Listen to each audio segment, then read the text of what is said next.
Hello, and welcome to Coping with Donald. I'm Phil. It is January 12th. This is part 3 of our icky, creepy coworker series, and it's about a coworker I had at the United States Post Office. This was a man who we will call Mel.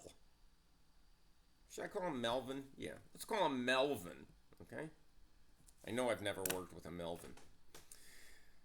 So, Melvin was originally trying to do the job that I wound up doing for 3 decades plus, and Melvin worked about 2 weeks, and he was terrible. And so somehow they gave him a janitorial position, which Melvin thanked them for by basically trying to never do anything that would be helpful at work.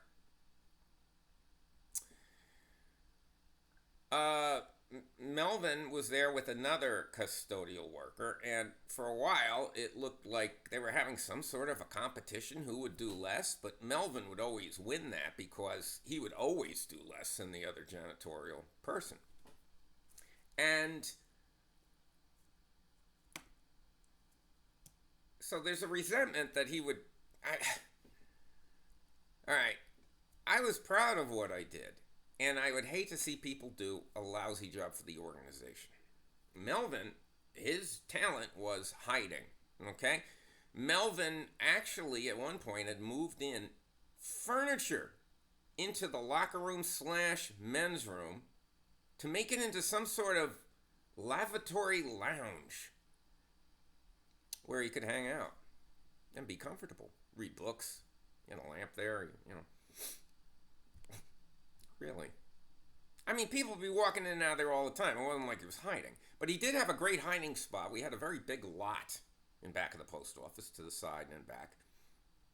And there were trees and brush in one corner. Melvin used to hide there. I think he had a chair there. Probably had a book, too. But he used to hide there so that nobody could find him. And Melvin was creepy and icky. Melvin used to, I don't know, he thought that, I was just like, all right, Melvin, go ahead, collect your salary. I wouldn't care. Other people complained about him.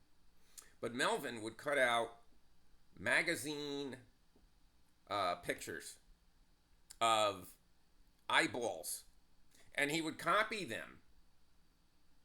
Okay, kind of like that eyeball in the pyramid for, what is it, not the Shriners, the Masons, Freemasons or something? Shriners, I can't believe I said that. Kudos to all Shriners and apologies. And he would tape them up all over the building as if he was upset because he felt people were watching him. So this was like his protest eyeballs or something. Or maybe he was watching us. He certainly wasn't doing much. So Melvin, in addition to putting up these creepy eyeballs, he was like the kind of guy that if you were walking down an aisle and he was there, you would just stop. And just like at the supermarket, if you see a creepy guy on aisle 3 and near the front and you have to pass him, all right, I'll go to aisle 5, go all the way down, go back into 3, and then come in at the bottom of 3. That was like Melvin, what we would do with him, or what I would do with him. I just didn't want to get near him. So, one day later in his career, Melvin, he would spend a lot of time in this room. It was a very strange room because it originally, I think, was supposed to be for I don't know, building equipment. And the door faced the outside of the building, so you wouldn't get into it from the inside. And one day somebody got into that room that Melvin would spend lots of time in, and it looked like a serial killer room. He had newspapers plastered all over the place, mostly like, Trump is the greatest, and stuff like that. So he'd have all sorts of things plastered around it. It's kind of frightening. Nothing ever came of that, even though I actually was spooked out enough to actually say, should somebody investigate this? Are we in trouble or in danger or something? And he was the creepiest guy I ever worked alongside, in a scary way. It's funny because after he retired, he would sometimes come by the post office and kind of like clean up the lobby or something, the area outside. And I would say, he's doing more work now than he did when he worked here. So that is my creepy, icky coworker story for the day. We had one employee who swore that he was putting nails under her tires. She was getting flat tires all the time.